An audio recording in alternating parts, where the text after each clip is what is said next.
નમસ્કાર મિત્રો, chemistry standard 12 chapter number 5 પૃષ્ઠ રસાયણ વિજ્ઞાન અથવા સરફેસ કેમેસ્ટ્રી. હવે આ ચેપ્ટરમાં છેલ્લે આપણે એન્ઝાઇમ્સ મતલબ ઉત્સેચકો વિશે ભણ્યા હતા. ઉત્સેચકોની પહેલા કેટાલિસ્ટ ઉદ્દીપકો વિશે ભણ્યા હતા અને ઉદ્દીપક પહેલાનો આખો ટોપિક હતો અધિશોષણ, એબ્સોર્પ્શન.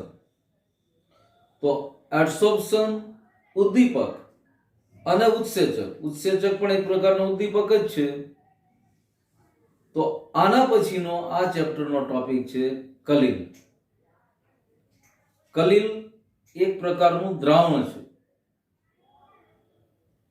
તો કલીલ વિશેની સમજૂતી આપણે મેળવીએ એની પહેલા આ ટોપિક 9મા અને 10મા ધોરણમાં પણ આપણી સામે હતો જ.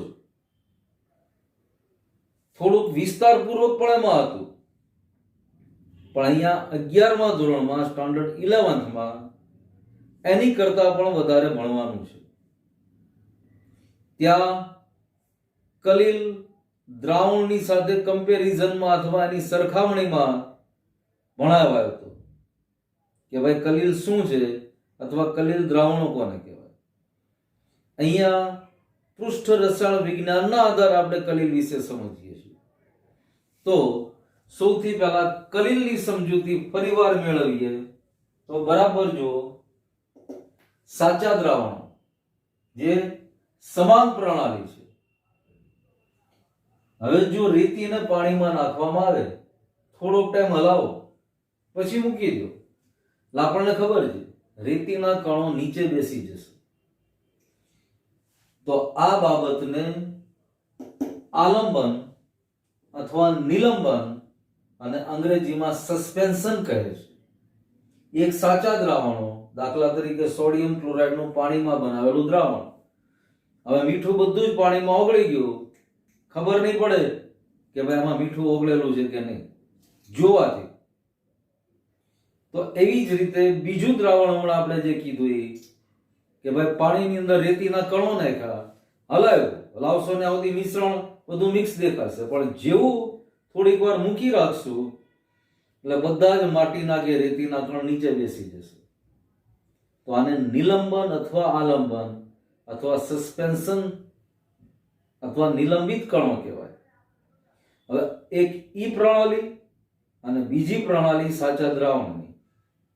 તો આ બેયની વચ્ચે પણ એક મોટો એવો સમૂહ છે કે જે અસ્તિત્વ ધરાવે છે અને ઈ કલીલ તરીકે અથવા કલીલ દ્રાવણો તરીકે ઓળખાય છે. પણ છતાં શબ્દ સાથે જોઈએ, આ બંને વચ્ચે મોટી પ્રણાલી સમૂહ છે જે કલીલ દ્રાવણ અથવા કલીલ તરીકે ઓળખાય છે.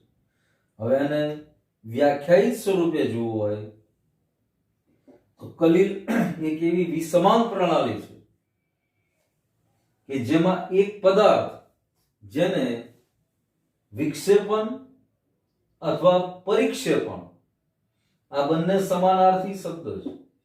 એટલે વિક્ષેપણ બોલો અથવા પરિક્ષેપણ બોલો, જેનો અંગ્રેજીમાં મતલબ થાય છે ડિસ્પર્સિંગ. તો વિક્ષેપણ અથવા પરિક્ષેપણ માધ્યમ કહે છે જેમાં ખૂબ ઝીણા કણો હોય છે. ફરીવાર કલીલ એક એવી વિસમાન પ્રણાલી છે કે આ પ્રણાલીમાં એક પદાર્થ કે જેને વિક્ષેપણ માધ્યમ અથવા પરિક્ષેપણ માધ્યમ તરીકે ઓળખવામાં આવે છે કે જેની અંદર ઝીણા કણો છે.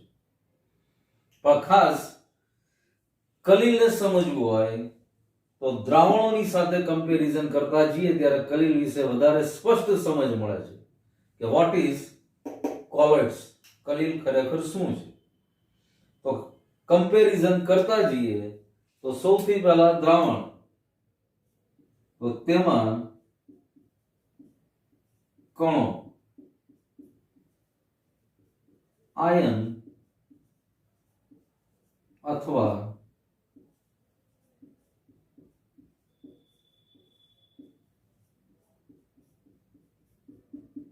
અતિ સૂક્ષ્મ કણો સ્વરૂપે છે. જ્યારે કલીલની અંદર તેમાં કણો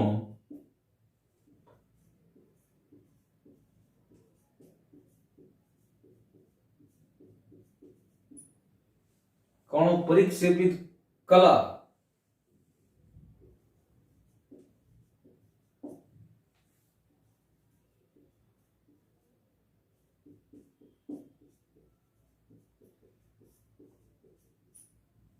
અથવા બૃહદ કણ અથવા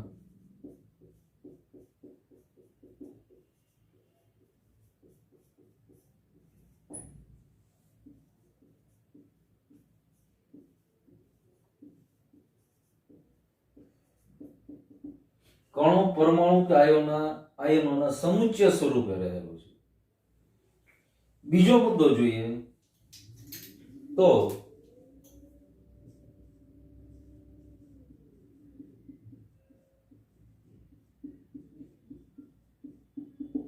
દ્રાવણો સમાન પ્રણાલી છે.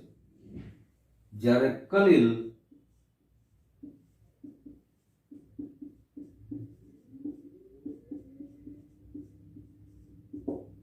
વિસમાન પ્રણાલી છે. હજી ત્રીજો મુદ્દો જોઈએ, ઉદાહરણ સમજીએ તો NaCl નું H2O માં દ્રાવણ. સોડિયમ ક્લોરાઇડ જે ખાંડ છે કે ઘણા બધા પાણીમાં ઓગળતા એવા પદાર્થો કે જે સમાન મિશ્રણ બનાવે છે. તો આ બધા સાચા દ્રાવણો છે. એની સામે કલિલ દ્રાવણના પણ ઘણા બધા ઉદાહરણ આપી શકાય. ઉદાહરણ લખીએ તો સ્ટાર્ચ, જીલેટિન નામનો પદાર્થ, ગુંદર, દૂધ, ચોક્કસ ધુમાડો, આ બધા કલિલ દ્રાવણો છે. હજી આની પછી કણોના આધારે સમજીએ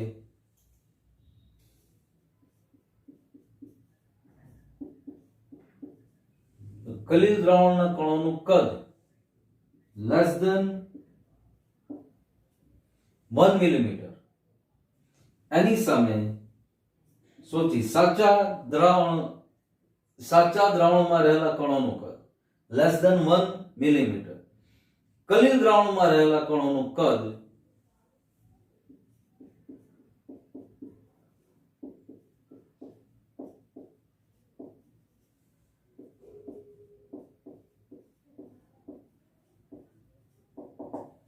એક મિલીમીટર થી ઓલમોસ્ટ 1000 મિલીમીટરની વચ્ચે.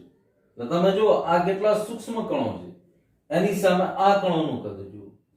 હવે અહીંયા કણોનું કદ નાનું હોવાના કારણે ઝડપથી પ્રસરણ પામે, જ્યારે આના પ્રસરણનો દર આની કમ્પેરિઝનમાં ઓછો. ઉપરાંત હજી એક અગત્યનો મુદ્દો,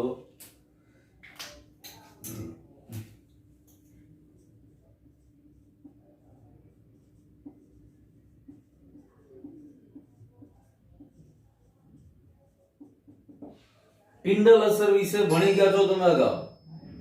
આમાં ભણશું જ આપણે, પણ યાદ આવતું ઠીક છે, નહીં તો આની ચર્ચા કરશું ત્યારે વાત કરશું. સાચા દ્રાવણો પિંડલ અસર નથી આપતા, જ્યારે એની સામે કલિલ દ્રાવણો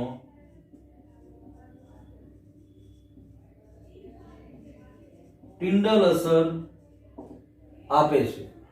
તો આ દ્રાવણની અને કલિલની સરખામણી કરીએ એટલે તરત જ કલિલ શું છે, કલિલના કેવા ગુણધર્મો હોય શકે તો આગળ જોતા જશું આપણે. પણ આ બેની સરખામણીથી આ દ્રાવણોનો ખ્યાલ સ્પષ્ટ બનતો છે કે ભાઈ આ બે દ્રાવણમાં ક્યાં અને શું ફરક પડે છે. જે પદાર્થ પાણીમાં ઓગળતો નથી, વાત આખી બદલાઈ ગઈ. દાખલા તરીકે રેતી. હવે જે પદાર્થ પાણીમાં સંપૂર્ણ ઓગળી જાય છે, સમાન મિશ્રણ આપે છે, દાખલા તરીકે ખાંડનું દ્રાવણ અથવા સોડિયમ ક્લોરાઇડનું દ્રાવણ. આ બેની વચ્ચેની પરિસ્થિતિ વાળો પણ આખો પ્રણાલીનો મોટો સમૂહ છે, એની આવે છે. આ માત્ર કલિલ વિશેની આપણે થોડીક ડિસ્કસ કરી. હવે કલિલનું ક્લાસિફિકેશન અથવા વર્ગીકરણ જુદા જુદા મુદ્દાઓના આધારે કલિલને કેવી રીતે ક્લાસિફાઈડ કરી શકાય, કેવી રીતના વર્ગીકૃત કરી શકાય, એની ચર્ચા કરીએ છીએ. પણ એ ચર્ચા પહેલા આ બેયનો જે સરખામણી કરી એ બરાબર ધ્યાનમાં રાખજો અને કલીલ શું છે એ આની ઉપરથી ઘણો બધો ખ્યાલ આવી જશે. કલીલ વિશે થોડી માહિતી મેળવ્યા પછી હવે ક્લાસિફિકેશન ઓફ કોલોઇડ, કલીલના પ્રકારો અથવા કલીલનું વર્ગીકરણ 3 રીતે કરવામાં આવે. જેમાં પહેલી પદ્ધતિ આપણે જોઈએ કોના આધારે, તો કે પરિક્ષેપિત કલા મતલબ ડિસ્પર્ઝિંગ અથવા ડિસ્પર્ડ ફેઝ અને પરિક્ષેપણ માધ્યમ ડિસ્પર્સન મીડિયમ એના આધારે, એની ભૌતિક અવસ્થાના આધારે કલીલનું વર્ગીકરણ આપણે સમજીએ છીએ. પરિક્ષેપિત કલા અને પરિક્ષેપણ માધ્યમ એની ભૌતિક પરિસ્થિતિ મતલબ ઘન છે, પ્રવાહી છે કે વાયુ છે એના આધારે. તો એના આધારે 8 રીતે કલીલ પ્રણાલી શક્ય બને છે. ઘન ઘન, ઘન પ્રવાહી, ઘન વાયુ, પ્રવાહી ઘન, પ્રવાહી પ્રવાહી, પ્રવાહી વાયુ, વાયુ વાયુ નથી બની શકતું. કારણ તો કે જ્યારે વાયુ બીજા વાયુમાં ભળે ત્યારે હંમેશા સમાન પ્રણાલી આપે છે અને સમાન પ્રણાલી કલીલ નથી. આપણે હમણાં જ તફાવત જોયા દ્રાવણોના અને કલીલના. તો વાયુમાં 2 જ અવસ્થા આવશે, વાયુ પ્રવાહી, વાયુ ઘન. કોષ્ટક નંબર 5.4 ટેક્સ્ટબુક ની અંદર ટેબલ નંબર 5.4 એમાં બધું જ વર્ગીકરણ ઉદાહરણ સાથે આપ્યું છે. છતાં એમાંથી આપણે અમુક જોઈએ છે, બાકીમાં ડોટ ડોટ કર્યું એમાં જોઈ લેવાનું. હવે જુઓ, પરિક્ષેપિત કલા મતલબ ડિસ્પર્ઝિંગ ફેઝ ઘન હોય અને એની સામે પરિક્ષેપણ માધ્યમ પણ ઘન હોય ત્યારે મળતા કલીલને આ ઘન સોલ તરીકે ઓળખવામાં આવે છે. અને એનું ઉદાહરણ જોઈએ તો રત્નો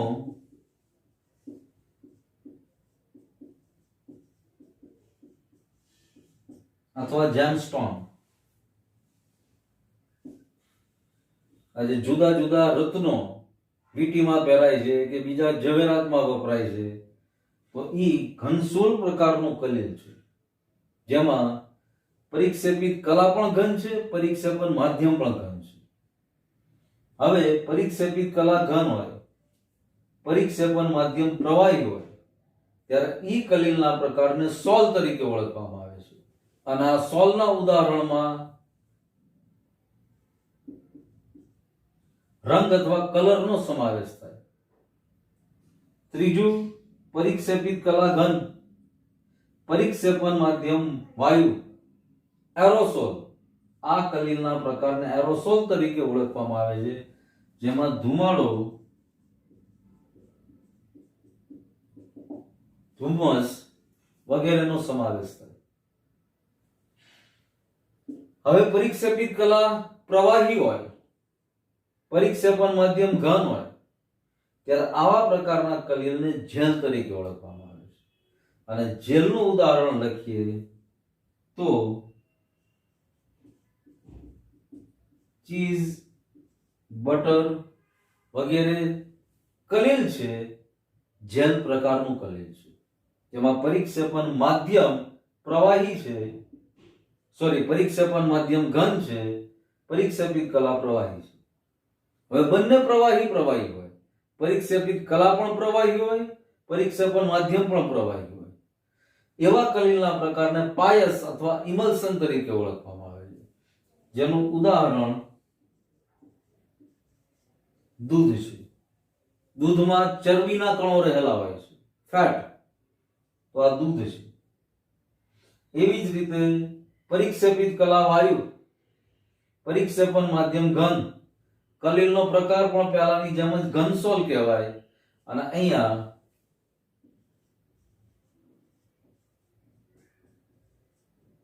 ઉદાહરણ જો તો રબર ફોર્મ. તો આ ક્લાસિફિકેશન ઓફ કોલોઇડ પણ કોના આધારે? પરિક્ષેપિત કલા અને પરિક્ષેપણ માધ્યમની ભૌતિક અવસ્થાના આધારે. બાકીના જે ટોટલ 8 છે, 8 કેવી રીતે પણ તમને હમણાં ગણાવ્યા. ઘન ઘન, ઘન પ્રવાહી, ઘન વાયુ, પ્રવાહી ઘન, પ્રવાહી પ્રવાહી, પ્રવાહી વાયુ, વાયુ ઘન અને વાયુ પ્રવાહી. વાયુ વાયુ નથી બની શકતું, કારણ કે સમાન પ્રણાલી બની જાય છે. તો આ પહેલા પ્રકારે કલિલનું વર્ગીકરણ આપણે જોયું. હવે બીજા કયા આધારે કલિલનું વર્ગીકરણ થાય છે યાના પછી. હવે કલિલનું બીજું વર્ગીકરણ, તો આ વર્ગીકરણ પણ પરિક્ષેપિત કલા અને પરિક્ષેપણ માધ્યમ એની વચ્ચેની પારસ્પરિક પ્રક્રિયાના સ્વભાવ આધારિત, પરિક્ષેપિત કલા અને પરિક્ષેપણ માધ્યમ વચ્ચેની પારસ્પરિક પ્રક્રિયાના સ્વભાવ અથવા પ્રકૃતિ ઉપર આધારિત વર્ગીકરણ છે.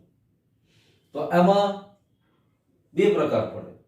બેને આપણે ડિફરન્સીસ અથવા તફાવતની જેમ જ સમજતા જઈએ. પહેલું લાયોફિલિક કોલોઇડ, મતલબ દ્રવ અનુરાગી કલિલ, અને બીજું દ્રવ વિરાગી કલિલ, જેને ઇંગ્લિશમાં કહેવાય લાયોફોબિક કોલોઇડ. લાયોફિલિક, લાયોફોબિક. એમાં એક કલિલ અને આ દ્રવ વિરાગી કલિલ, આ બંનેને ડિફરન્શિએટ અથવા તફાવતથી સમજતા જઈએ કે ભાઈ બેમાં શું ફરક છે, લાયોફિલિક કોલોઇડ અથવા કલિલની શું ખાસિયતો છે, એની સામે લાયોફોબિક અથવા દ્રવ વિરાગી કલિલની શું ખાસિયત છે. તો સૌથી પહેલા દ્રવ અનુરાગી કલિલ.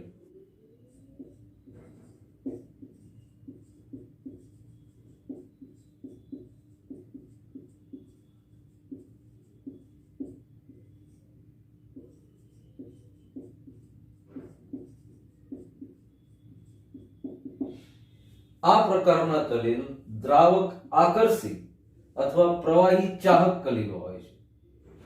જ્યારે આ એની કરતા ઓપોઝિટ દ્રાવક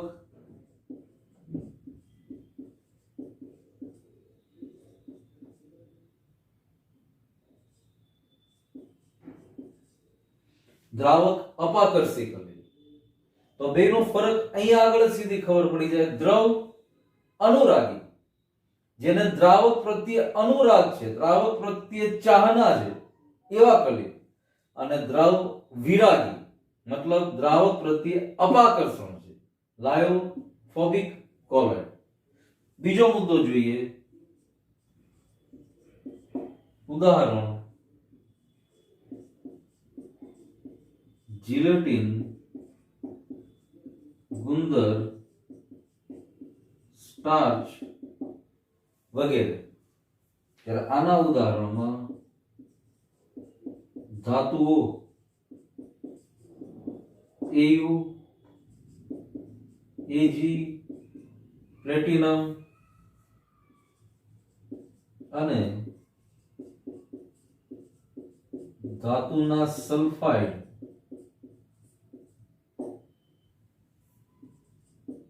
S2S3, CDS, આર્સેનિકનો સલ્ફાઇડ, કેડમિયમનો સલ્ફાઇડ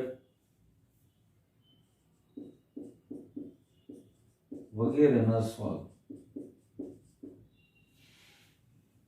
અહીંયા ધાતુઓ ગોલ્ડ, સિલ્વર, પ્લેટિનમ અને ધાતુના સલ્ફાઇડ, દાખલા તરીકે S2S3, CDS વગેરેના સ્વાદ.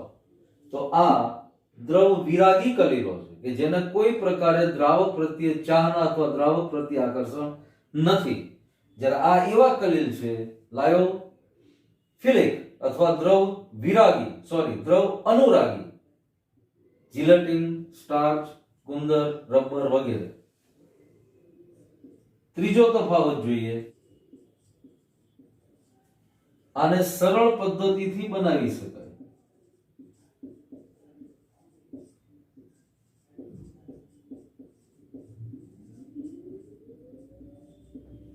તો આને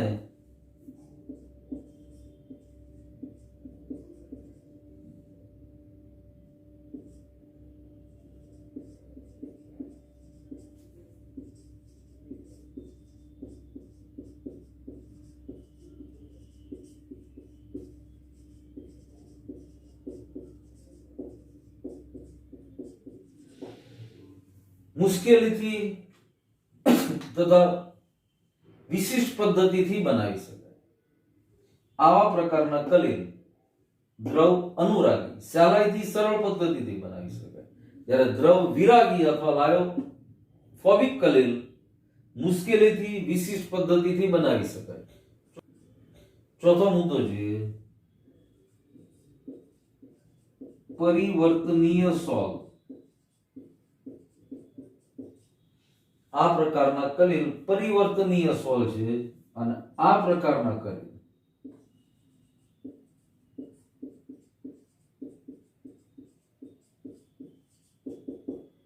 અપ્રતિવર્તનીય છે.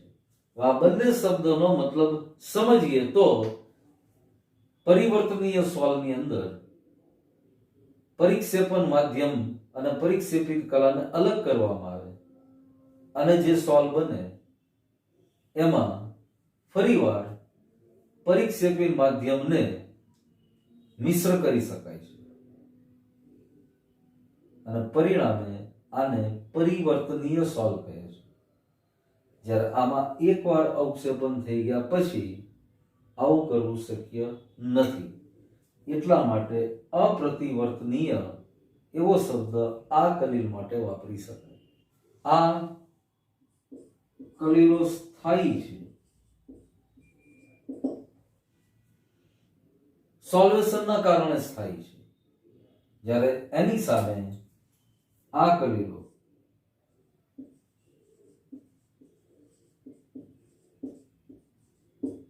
અસ્થાયી છે. પરિણામે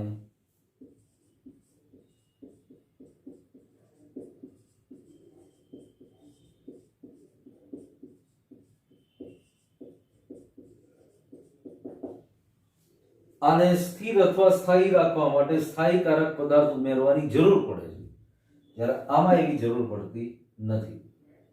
તો આ દ્રવ અનુરાગી કલીલ અને દ્રવ વિરાગી કલીલ જે પરિક્ષેપિત કલા અને પરિક્ષેપણ માધ્યમની પારસ્પરિક પ્રક્રિયાના કારણે, પારસ્પરિક પ્રક્રિયાના સ્વભાવ પર આધારિત, એની પ્રકૃતિ ઉપર આધારિત વર્ગીકરણ.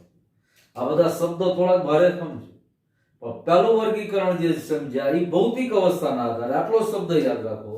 બીજું વર્ગીકરણ આપણે આજે સમજીએ છીએ બંને વચ્ચેની પારસ્પરિક પ્રક્રિયાના સ્વભાવ અથવા એની પ્રકૃતિના આધારે. એક લાયોફોબિક અને બીજું લાયોફિલિક અથવા દ્રવ અનુરાગી અને દ્રવ વિરાગી. આવી રીતે તફાવતની જેમ જ આને યાદ રાખશો તો આ એક એકની ઉપર શોર્ટ નોટ આરામથી લખી શકાશે. લાયોફિબિક કોને કહેવાય તો એના ઉપર આખી નોટ લખી શકશો. લાયોફિલિક કોને કહેવાય એના ઉપર પણ આખી નોટ લખી શકાશે સહેલાઈથી. એટલે જ આને બેને કમ્પેરિઝન કરતા જઈને, સરખામણી કરતા જઈને તફાવતના મુદ્દાની જેમ આપણે સમજ્યા.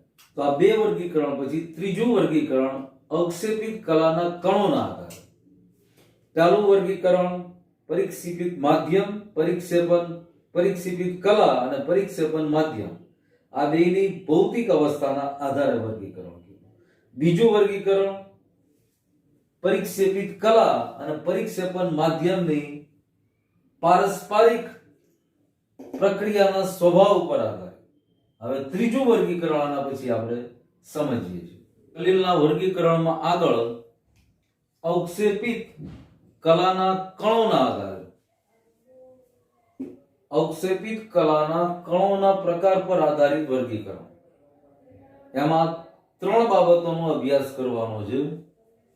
પહેલું બહુ આણ્વીય કલીલ, બીજું વિરાટ આણ્વીય કલીલ અને ત્રીજી એવી પ્રણાલી જેને મિસેલ અથવા સમુચ્ચયિત કલીલ, બીજા શબ્દમાં સંગુણિત કલીલ, અંગ્રેજીમાં એસોસિએટેડ કોલોઇડ અથવા મિસેલ કહેવાય છે. હવે આખું જ બોર્ડ ભરી દીધું છે.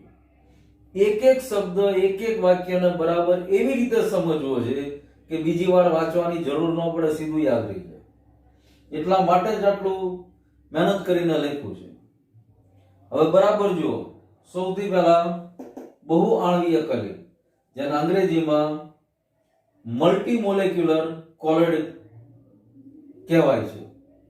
હવે શું છે આ બહુ આણ્વીય કલીલ? તો કે કેટલાક પદાર્થો નાના કણોનું યોગ્ય દ્રાવકમાં કેટલાક પદાર્થોના નાના કણોનું યોગ્ય દ્રાવકમાં, અહીંયા આ શબ્દ બહુ મહત્વનો છે, યોગ્ય દ્રાવકમાં વિલયન કરતા તેઓ એકબીજા સાથે સમુચ્ચયથી ભેગા થઈ કલિલ કણ માપના અણુઓ અથવા કલિલમય અણુઓ કે જેની આપણે ચર્ચા અગાઉ કરી ગયા હતા, 1 થી 1000 નેનોમીટર સુધીના કદ ધરાવતા હોય છે. તો કલિલમય માપના અણુઓ બનાવે છે, જે આખી પ્રણાલી બહુ આણ્વીય કલિલ પ્રણાલી અથવા મલ્ટીમોલેક્યુલર કોલોઇડ તરીકે ઓળખવામાં આવે છે. ફરી એકવાર, બહુ આણ્વીય કલિલ શું છે? તો કે કેટલાક પદાર્થોના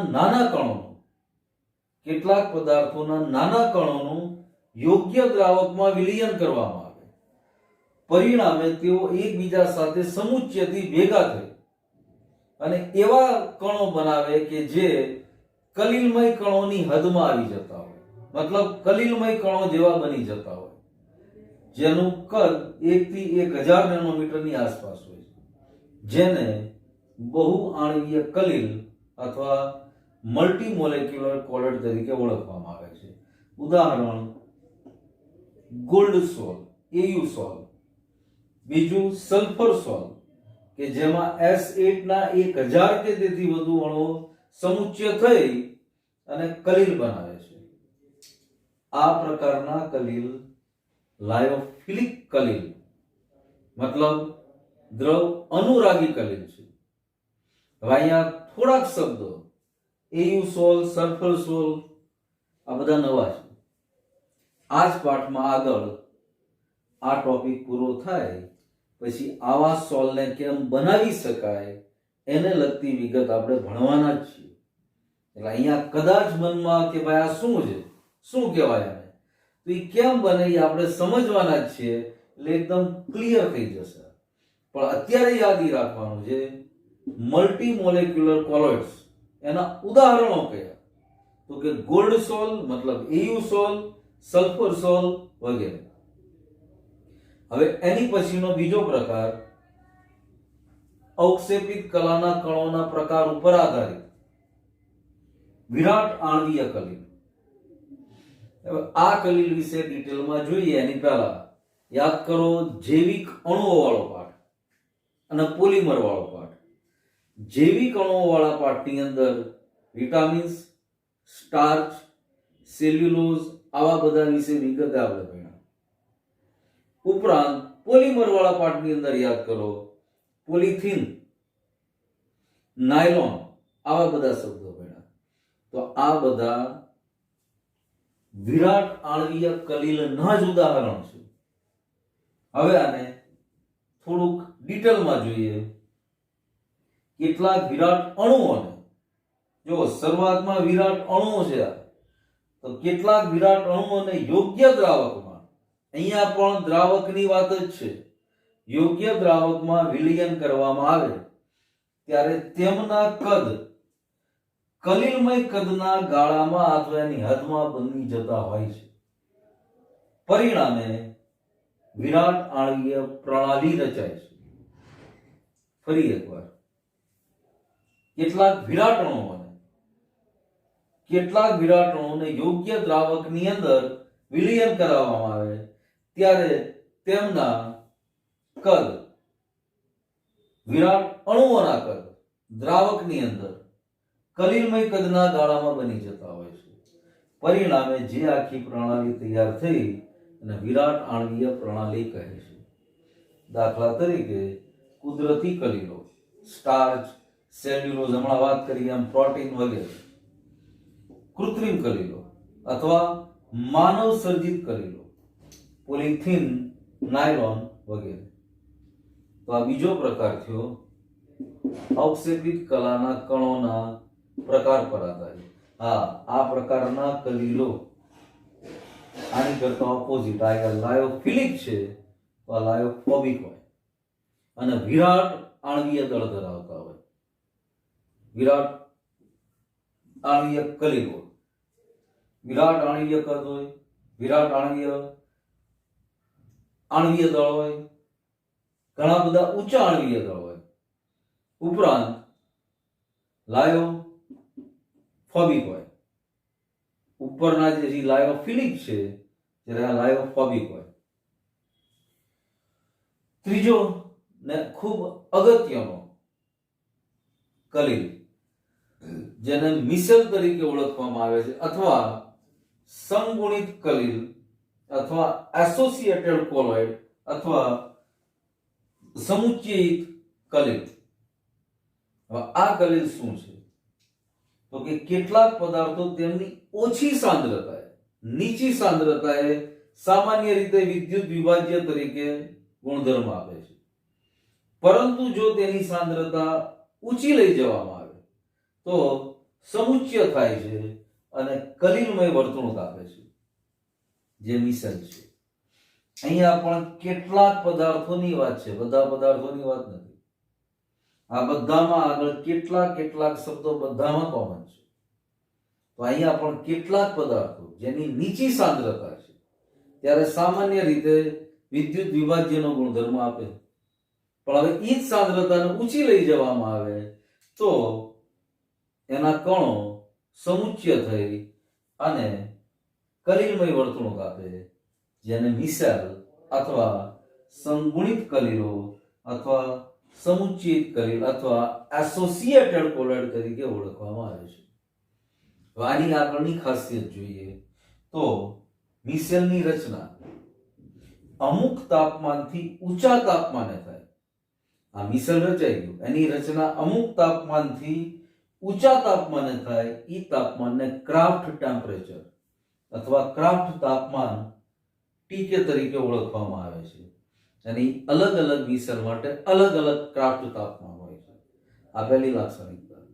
બીજી વસ્તુ, ચોક્કસ સાંદ્રતા કરતા વધુ સાંદ્રતાએ મિસેલ રચાય તેને CMC ક્રાંતિક મિસેલ સાંદ્રતા, that means critical missile concentration, CMC નું full form critical micelle concentration. Critical છે ક્રાંતિક, મિસેલ કોન્સન્ટ્રેશન સાંદ્રતા કહે છે. આ મિસેલ વિશે ઘણું ડિટેલમાં ભણશું આપણે. અહીંયા લખ્યું છે મિસેલ રચનાની ક્રિયાવિધિ, અને મિસેલ લાયોફિલિક અને લાયોફોલિક બંને પ્રકારના ગુણધર્મો ધરાવતા હોય. એનો એક છેડો લાયોફિલિક તરીકે, બીજો છેડો લાયોફોબિક તરીકે, મતલબ એક છેડો દ્રવ અનુરાગી, બીજો છેડો દ્રવ વિરાગી. એવી રીતે મિસેલ વર્ક કરતા હોય છે.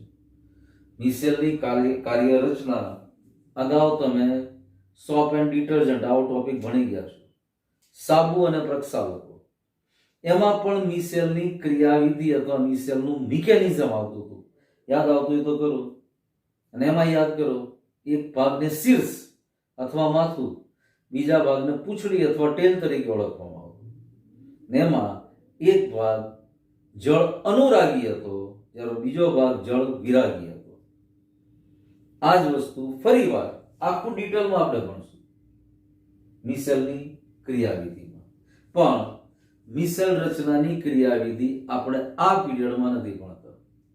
એ આના પછીના પીરિયડમાં જોશું. શરૂઆત જ ત્યાંથી કરશું, કારણ આ બધા જ નવા અમુક શબ્દ છે, એના બધો થિયોરેટિકલ. આમાં જો એક રાસાયણિક સમીકરણ કેવું કશું આવતું જ નથી. આ બધી થિયોરેટિકલ બાબત છે, સૈદ્ધાંતિક બાબતો છે. આને ફરજિયાત બરાબર વાંચી અને એક એક શબ્દમાં જે મહત્વના કીવર્ડ્સ છે એ ભૂલાઈ જવા ન જોઈએ. એ ખાસ આની અંદર આવી જવા જોઈએ. એટલા માટે જ આખા બોર્ડ ઉપર જે મહત્વની વસ્તુ છે બધી જ લખી છે તમારી સામે. તો અહીંયા આ કલીલોનું વર્ગીકરણ પૂરું થાય છે. કલીલોના પ્રકાર પણ ગણી શકો, અને એમાં મિસેલની ક્રિયાવિધિ અથવા મિસેલનું મિકેનિઝમ આપણે ભણવાનું બાકી. એના પછીના પીરિયડમાં આપણે ભણશું. પણ એની પહેલા કલીલના જે કઈ આપણે વર્ગીકરણની આજે બાબત કરી, જો આજે કલીલ અને કલીલનું વર્ગીકરણ આટલી ચર્ચા કરી છે આપણે, આ વર્ગીકરણ ઘણો મોટો ટોપિક બની જાય છે. એટલે 3 પ્રકારે કલીલનું વર્ગીકરણ, અને 3 પ્રકારમાં જે કાંઈ બીજા પેટા પ્રકારો બનતા હોય એની વાત. અને હમણાં જ વાત કરી આમ અહીંયા એયુસોલ, સલ્ફર સોલ, લાયોફોબિક સોલ, લાયોફિલિક સોલ, આ બધા જ શબ્દો જે આવ્યા એને કેમ બનાવી શકાય એ પણ આપણે આ ચેપ્ટરમાં આગળ ભણશું. એટલે અત્યારે આ શબ્દોને માત્ર તમારે યાદ રાખવાના છે, પણ આગળ જેમ એને આપણે ભણશું એટલે સ્પષ્ટ થશે કે ભાઈ આનું ઉદાહરણ એયુસોલ છે તો શા માટે એયુસોલ છે આનું ઉદાહરણ, બીજું આનું ઉદાહરણ સલ્ફર સોલ છે તો શા માટે સલ્ફર સોલ બહુ આણ્વીય કલીલ તરીકે ઓળખાય છે. આ બધું સ્પષ્ટ થઈ જશે. આમ જુઓ ને તો આ પાઠ ઘણો બધો ઈઝી છે. આમાં કોઈ એવા જાજા રાસાયણિક સમીકરણો કે કોઈ એવી અઘરી વસ્તુ કે અઘરી થિયરી જ નથી. શબ્દો થોડાક નવા છે. એ શબ્દ 2-4 વાર લખીએ બોલીએ એટલે નવા શબ્દો જૂના બની જાય. એમાં કઈ બીજી મોટી વાત નથી. તો આજે અહીંયા સુધી આપણે રાખીએ છીએ. આના પછીના પીરિયડમાં આગળ મિશેલની મિકેનિઝમ અથવા મિશેલની ક્રિયાવિધિથી જ આગળ ભણશું. ત્યાં સુધી આ બધું બરાબર વાંચવાનું, જોવાનું, એવું લાગે તો 2-3 વાર લખવાનું, તો આરામથી બધી વસ્તુ ગળે ઉતરશે અને સહેલાઈથી કોન્ફિડન્સ આવી જશે કે ભાઈ આ ચેપ્ટર બહુ એવું અઘરું નથી, ઘણું બધું ઇઝી ચેપ્ટર છે. તો આના પછીના પીરિયડમાં આપણે મળીએ છીએ મિશેલની ક્રિયાવિધિથી. કોઈ ડાઉટ કે ડિફિકલ્ટી ચોક્કસ ફોન કે મેસેજ કરી શકો છો. Thank you.